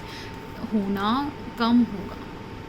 और बहुत बहुत रेयर केसेस में हो सकता है कि वो मदर ने कुछ गुस्से में आके उसको ऐसे सफोकेट कर दिया, बट जो गला दबा के सफोकेशन होता है या बेबी के ऊपर सो के सफोकेशन होता है, वो सफोकेशन के जो क्राइटेरिया होते हैं वो अलग है दैन द सफोकेशन जो केमिकल पॉइजनिंग के वजह से एक बेबी एंड ह्यूमन को होता है। और कैसे उसका ट्रैकिया का अगर हिस्टोपैथोलॉजी किया होगा या कैसे वो ट्रैकिया का फ़ोटो शॉट्स भी लिए होंगे, उससे भी आपको समझ में आ सकता है कि वो बेबी को एक्चुअली कैसा टाइप ऑफ सफोकेशन हुआ था, अगर सफोकेशन इज़ द कॉज। अभी अगर रैट पॉइजन खिला दिया, वो रैट पॉइजनिंग का अगर इंडिकेटर उनको मिला तो उसका भी अभी रैट पॉइजनिंग का कॉज अगर उसने छू लिया था फ्लोर में रैट पॉइजन को, या गुड नाइट कछुआ छाप को छू लिया था, मॉस्किटो रिपेलेंट का कुछ लिक्विफायर चल रहा था रूम में, उसको इनहेल कर लिया था, वो सब अगर उसके बॉडी में मिले, या वहाँ के पानी में ही अगर ये सब, इसलिए पानी का एनालिसिस करना ज़रूरी है क्योंकि वो पानी में अगर ये सब केमिकल्स थे तो वो बेबी के बॉडी में, तो वो मदर अगर वहाँ 9 महीने से रह रही है या कुछ भी महीने से रह रही है, जितने महीने उसने वो वाला पानी पिया है उसके बॉडी में भी गया है, बेबी की बॉडी में भी गया है और वही हेल्थ हार्म क्रिएट किया है। तो ये मर्डर नहीं है। इसलिए अगर आपको उसके बॉडी के टॉक्सिकोलॉजिकल एनालिसिस में कुछ केमिकल्स मिले थे, वो ही केमिकल्स अगर वहाँ के पानी के सोर्स में भी है तो देन अभी वहाँ पे हर इंसान एक्चुअली हेल्थ रिस्क में है, वो पानी के पोल्यूशन के वजह से, नॉट सिर्फ दिस बेबी और this lady. So I hope ये इन्फॉर्मेटिव था, और आपको कोई क्वेश्चंस हों तो प्लीज़ कमेंट करिए। आपके फैमिली में अगर ऐसा कुछ हुआ है जो बेबी बहुत सिवियरली हॉस्पिटलाइज्ड हो गया है या ऐसे डेथ हो गया है जो मर्डर जैसा लग रहा है, प्लीज़ कमेंट, क्योंकि ये बहुत ज़रूरी है ये डिस्टिंग्विश करना, डिसर्न करना कहाँ एक्चुअली मर्डर हुआ है और कहाँ एक्सीडेंटल डेथ हुआ है, और एक्सीडेंटल डेथ्स को हमको कलेक्टिवली प्रिवेंट करना है। So I hope it was meaningful and I hope ये मदर को जस्टिस मिलेगा and police will investigate this सही तरीके से, and even doctors also need to start, medical examiners, doctors, इनको भी ये चीज़ को सही तरीके से समझना ज़रूरी है, क्योंकि ऐसे वाले केसेस ना, मुझे यूएस में भी एक और लेडी का केस मिला था, उसके बारे में मैं दूसरा वीडियो बनाऊंगी। And I hope this was meaningful to you and thank you. मेरा फ़ोन अभी बंद हो जाएगा। सो नमस्ते एंड प्लीज़